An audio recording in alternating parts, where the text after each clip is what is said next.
All right, so I am Jason of Urussi Holdings, back with you this week for another multifamily update. And again, if you like what you hear, make sure to go down there and hit that like and subscribe button. Give us a follow, and so you are alerted each and every week when we put out these great webinars talking about multifamily investing. So today we want to talk about market updates. Now, it has been interesting out there, and if you have been paying attention to anything in the news, you have seen a lot of moving changes out there, and we're at a moment of flux. But when we're not, in most points of life, there's always a moment of flux, and it's our reaction to it that puts us in that very point of either controlling our outcomes or letting our outcomes control us.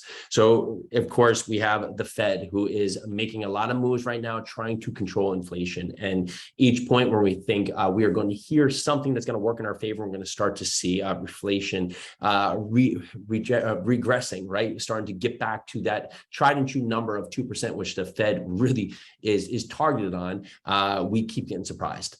And ultimately, when you think about it, that's going to add to some of the uncertainty. They're going to keep pushing this out, keep increasing rates, which is going to really hurt the ability for businesses to want to grow, to want to lend, which will push down where the unemployment will start to kick up. We'll also see some other things happening out there that's going to be really put downward pressure on the market. But why we love multifamily real estate is really tried and true, is that we are with a supply constraint. There's not enough housing, and there is not enough product for renters out there today. And if you want to be a home buyer, unfortunately, with the increase in rates, it puts you in a position where you're not going to be able to afford the home you want, and you're going to be pushed to rent for longer. So if you think about that, a homeowner that potentially was out to market to buy a home in the last 6 to 12 months, potentially the rates were 2.83%, 3.3%. Now today they're 650, 675 for a 30-year mortgage. That really cuts down on the affordability of a person trying to get out there to buy a home. So they are going to have the pressure of having to stay to rent for longer.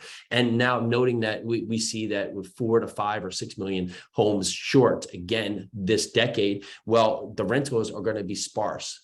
And it's going to put a lot of pressure on upward trends for the rental levels. So when you think about that, you're going to see rents continue to have pressure on them because there's just not enough housing out there. So if you can provide good housing today, if you can have debt that's going to give you a lot of ability to make good ideas and good changes and good path forward into the future, you're going to be in a great position to win in each and every market. So if you look at putting on loans today, if you think that in the next 12, 18, 24, 36 months that we're going to see rents basically rates retreat, then you want to be careful locking yourself into long-term debt that has a very high exit penalty, because ultimately you're going to be into a debt product that's not going to serve you into the future, and you will not have someone who wants to assume that loan or take you out. And if you do want to sell that early, there's going to be a high penalty to really inhibiting you from being able to exit on that loan.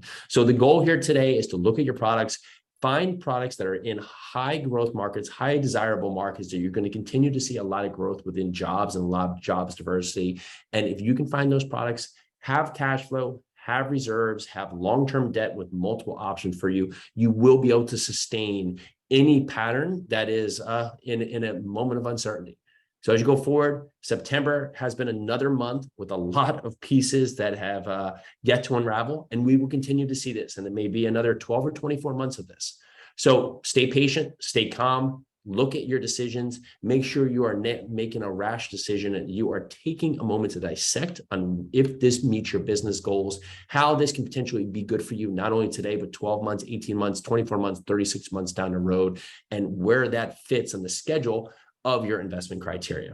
All right, so that's what I got today. Thank you so much for jumping in with us. Thank you so much for diving in. Make sure you go down there and hit that follow button so you are alerted each and every week to come out there. I'm Jason Urussi of Urussi Holdings. We're a multifamily investment firm, again, here in Tennessee. Love to talk with you. If you have comments, make sure to go down there, hit us in the comments, reach out to us at our website, urussiholdings.com. Let's go.